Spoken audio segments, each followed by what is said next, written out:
Shalom, le peuple de Dieu, je vous salue, j'espère que vous allez bien, soyez les bienvenus, soyez bénis abondamment, toujours dans la parole de Dieu, lire la Bible ensemble. Comme le Père dit que mes enfants manquent de connaissances, alors nous efforçons afin de connaître ces vérités-là pour marcher selon la volonté de Dieu. Amen, alléluia. Alors sur ce, je vais prier. Et puis nous allons commencer de lire la Bible ensemble. Amen.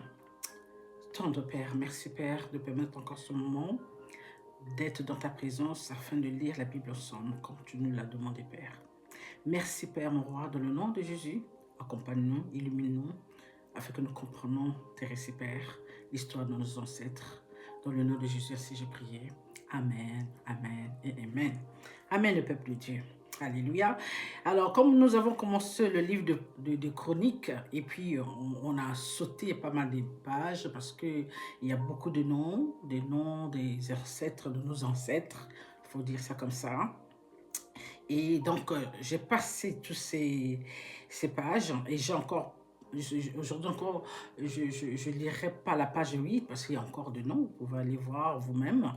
Et là, je vais commencer à Chronique 9, hein, la page Chronique 9, et on va prendre sur notre deuxième page, puisqu'on le fait à chaque fois, on lit deux pages. Après, on va prendre notre deuxième page, Chronique 10. Amen. Bon, il y a encore de noms, hein, mais bon, moins, et voilà. Et comme ça, au moins, on sait que tous ces noms-là que nous sommes en train de lire, c'est tous ceux-là qui ont marché avec le Père. En fait, il faut le dire simplement, c'est les enfants d'Israël. Comme ça, c'est clair. Des descendants. Vous voyez, la famille élargie. Voilà, c'est tous ces noms-là. Amen. Alléluia. Alors, sans tarder, bénissons la parole de Dieu. Commençons. Tout Israël est enregistré dans les généalogies et inscrit dans le livre des rois d'Israël.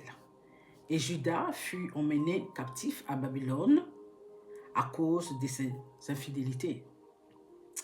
Les premiers habitants qui demeuraient dans leur possession, dans leur ville, étaient les Israélites. Les sacrificateurs, les Lévites et les Néthiniens. Verset 3. À Jérusalem habitaient des fils de Juda, des fils de Benjamin et des fils d'Éphraïm et de Manassé. Verset 4. Des fils de Péré, fils de Juda, Utaï, fils d'Amihud, fils d'Henri, fils d'Iri, fils de Bani. Verset 5. Des Shilonites, Asaya, le premier-né et ses fils. Verset 6. Des fils des Arash, Joël et ses frères, 614, 10. Des fils de Benjamin. Salut, fils de Meshélam, fils d'Odavia, fils d'Assenua. Verset 8.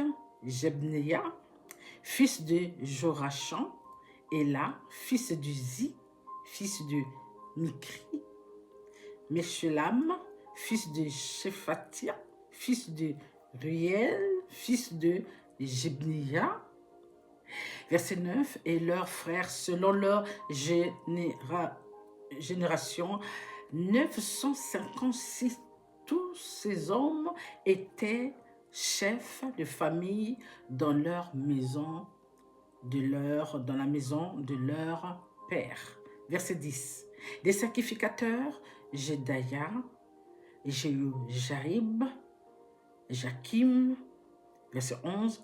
Azaria, fils de Ilkia, fils de Meshulam, fils de Tchadok, vous connaissez Tchadok, fils de Merajot, il y a des noms qu'on connaît, fils d'Achedub, fils de maison de Dieu.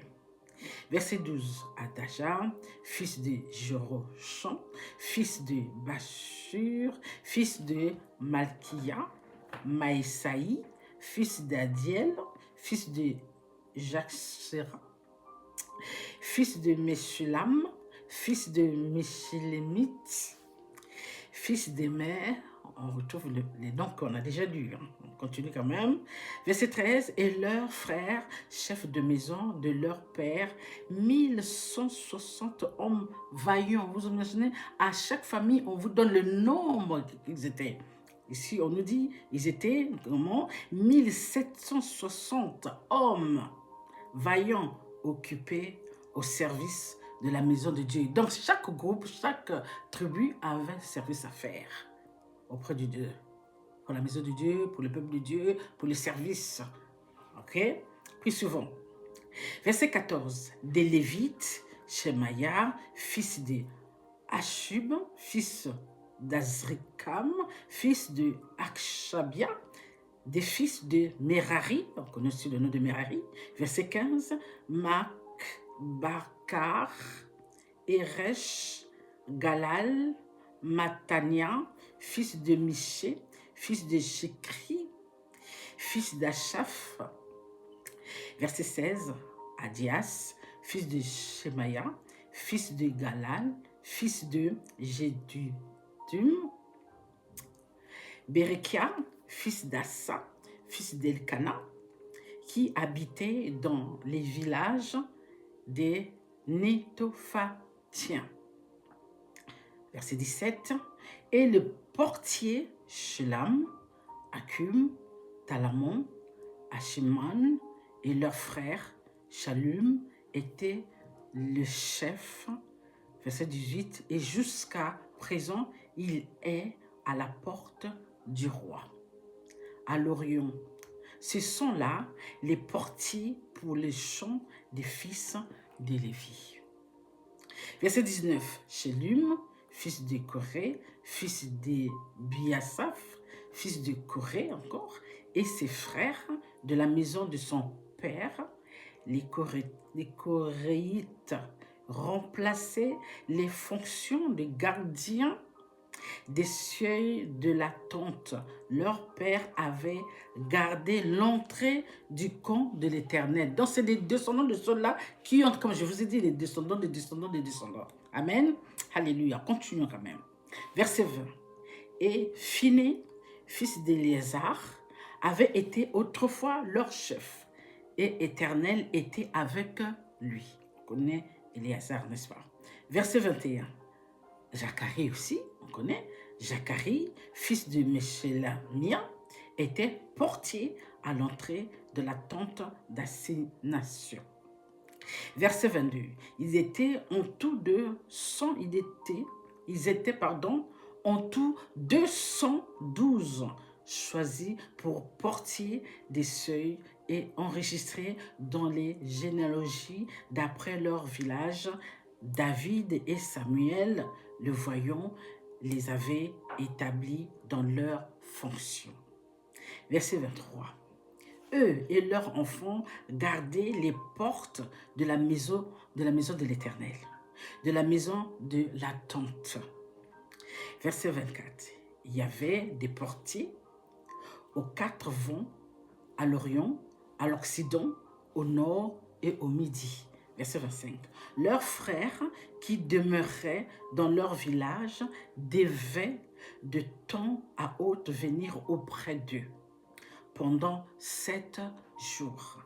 Verset 26. Car ces 4 chefs des portiers, c'est les Lévites, étaient toujours en fonction. Et ils avaient encore la surveillance des chambres et des trésors de la maison de Dieu. Verset 27, ils passaient la nuit autour de la maison de Dieu, dont ils avaient la garde et qui devaient ouvrir chaque matin. Verset 28, quelques-uns des Lévites prenaient soin des ustensiles du service qu'ils rentraient en les comptant et sortaient en les comptant. Verset 29. D'autres veillaient sur les ustensiles, sur tous les ustensiles du sanctuaire et sur la fleur de farine, le vin huile, l'encens et les aromates. Verset 30. C'étaient des fils de sacrificateurs qui composaient les parfums aromatiques. Verset 31. Matithia, l'un des Lévites, premier-né de Shallum, le Coréite, s'occupait des gâteaux cuits sur la plaque. Verset 32. Et quelques-uns de leurs frères, parmi les Kéatites, étaient chargés de préparer pour chaque sabbat les pains de proposition. Verset 33. Ce sont là les chantres, chefs de famille des Lévites, demeurant dans les chambres, exemple des autres fonctions, parce qu'ils étaient à l'œuvre jour et nuit. Verset 34. Ce sont là les chefs de famille des Lévites, chefs selon leur génération, ils habitaient à Jérusalem. Verset 35. Le père de Gabaon, Jéel, habitait à Gabaon et le nom de sa femme était Maca. Verset 36. Abdon, son fils premier-né, puis Tur, Kis, Baal, Ner, Nadab. Verset 37. Kédor, Adjo, Zachari et Miklot. Verset 38. Miklot engendra Shemeam. Ils habitaient aussi à Jérusalem, près de leurs frères, avec leurs frères. Verset 39. Ner engendra Kis, Kis engendra Saul. Vous connaissez, Saul engendra Jonathan, Nalki, Shua, Abinadab et Shladbal. Verset 40. Fils de Jonathan, Merib, Baal engendra Miché. Verset 41. Fils de Miché, Python, Mélec et Tarkria. Verset 42. Achaz engendra Jéra engendra Alémet, Azmavet et Ziri engendra Mocha engendra Binéa. Verset 43. Raphaja, son fils, Eliasa, son fils, Atchel, son fils. Atchel eut 6 fils, dont voici les noms: Azrikam, Boku, Ismaël, Chéri, Adias et Anon. Ce sont là les fils d'Axel. Passons à notre deuxième page. Excusez-moi encore le nom. On n'a pas l'habitude de ces noms-là, ça se comprend. Continuons. Les Philistins livrèrent bataille à Israël et les hommes d'Israël prirent la fuite devant les Philistins et tombèrent morts sur la montagne de Gilboa. Verset 2. Le Philistin poursuivit Saul et ses fils et tuèrent Jonathan, Abinadab et Malki-Shua, fils de Saul. Verset 3. L'effort du combat porta sur Saul. Les archers l'atteignirent et le blessèrent. Verset 4. Saul dit alors à celui qui portait ses armes: tire ton épée et transperce mon de peur que ces incirconcis ne viennent me faire subir leur outrage. On a déjà lu cette partie-là dans le livre de Saul. Celui qui portait ses armes ne voulut pas, car il était saisi de crainte. Et Saul prit son épée et se jeta dessus. Verset 5. Celui qui portait les armes de Saul, le voyant mort, se jeta aussi sous son épée et mourut. Verset 6. Ainsi périrent, Saul et ses 3 fils, et toute sa maison périt en même temps. Verset 7. Tous ceux d'Israël qui étaient dans la vallée ayant vu qu'on avait fui et que Saul et ses fils étaient morts, abandonnèrent leur ville pour prendre aussi la fuite, et les Philistins allèrent s'y établir. Verset 8. Le lendemain, les Philistins virent pour dépouiller les morts, et y trouvèrent Saul et ses fils tombés sur la montagne de Gilboa. Verset 9.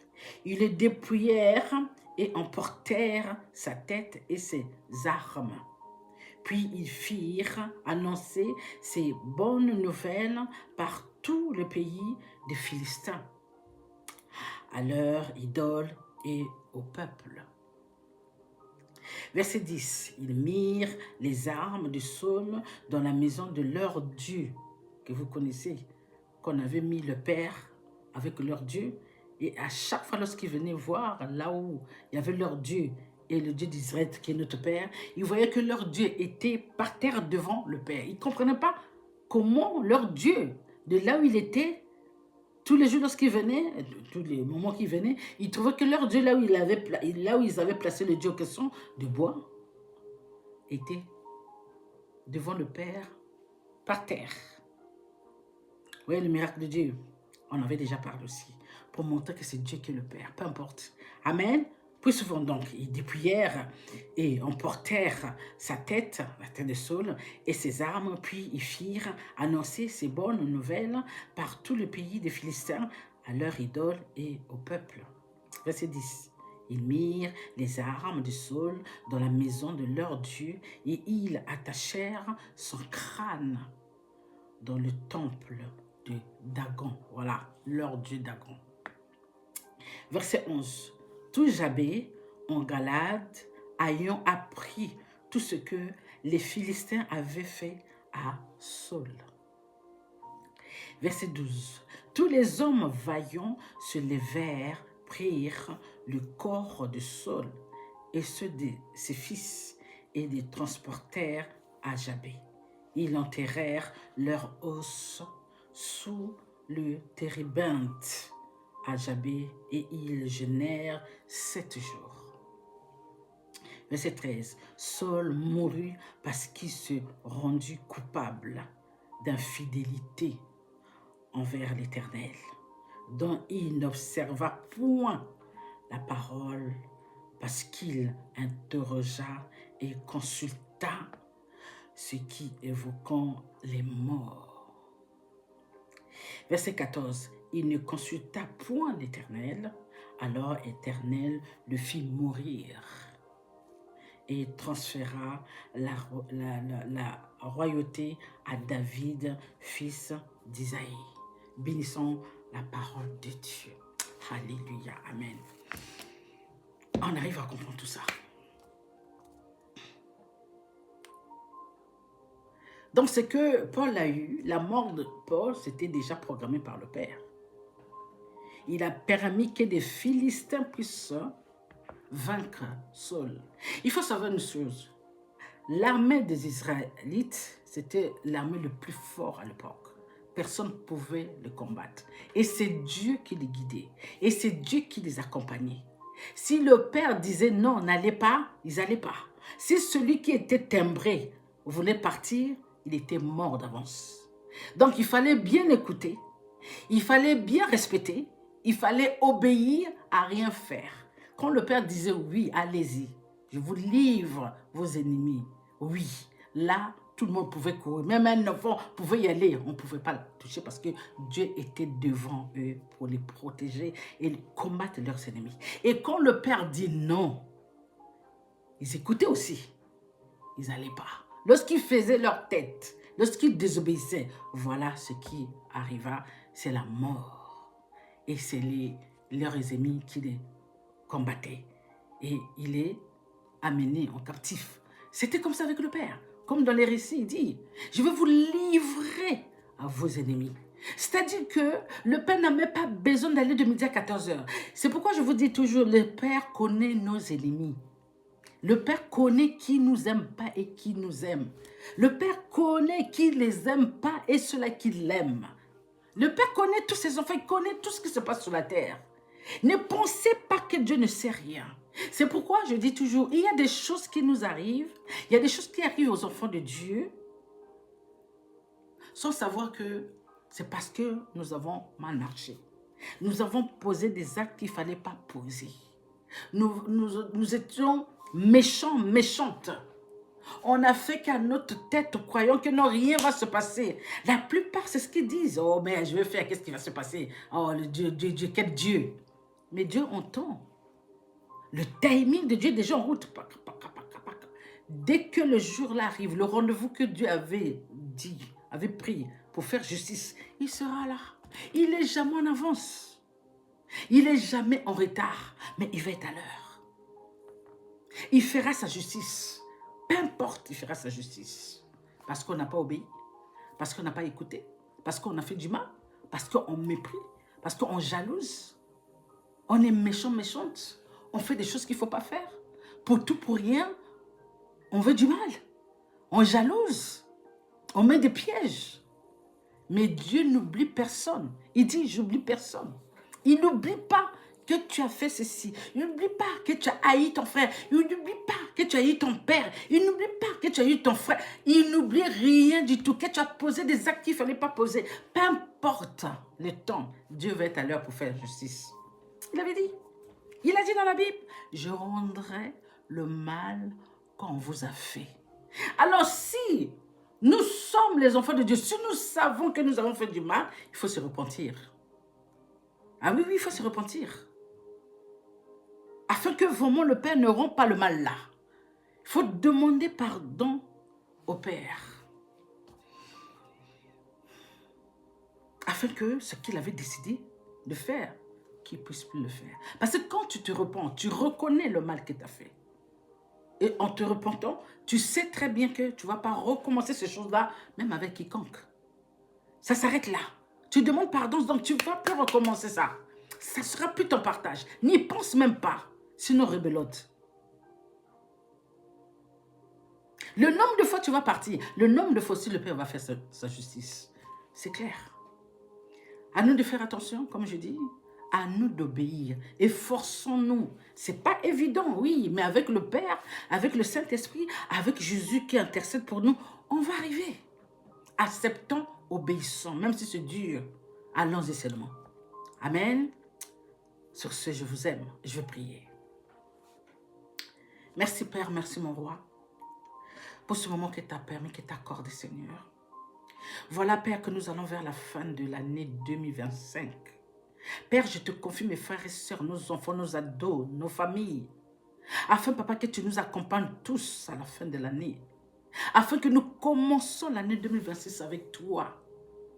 Nous avons prié, Papa, que tu prennes le contrôle de 2026.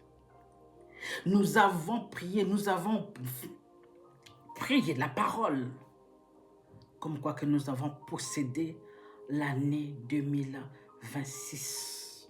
Nous avons déclaré, décrété que cette année 2026 est l'année de victoire, de réussite, d'élévation. Tous les projets qui n'ont pas pu aboutir en 2025, que ça s'aboutit en 2026. Tous ceux-là qui veulent voyager, qui n'ont pas pu voyager, qui puissent voyager, Père. Ceux-là qui veulent se marier, qui n'ont pas pu se marier en 2025, qui se marient en 2026. Ceux-là qui n'ont pas pu avoir des enfants en 2025, qui puissent avoir des enfants en 2026. Tous ceux-là qui n'ont pas pu avoir ce qu'ils ont voulu en 2026, Seigneur, 25, toi-même tu sais de pourquoi, comment. Père, fais grâce que toute ta promesse puisse s'accomplir dans la vie de tes enfants.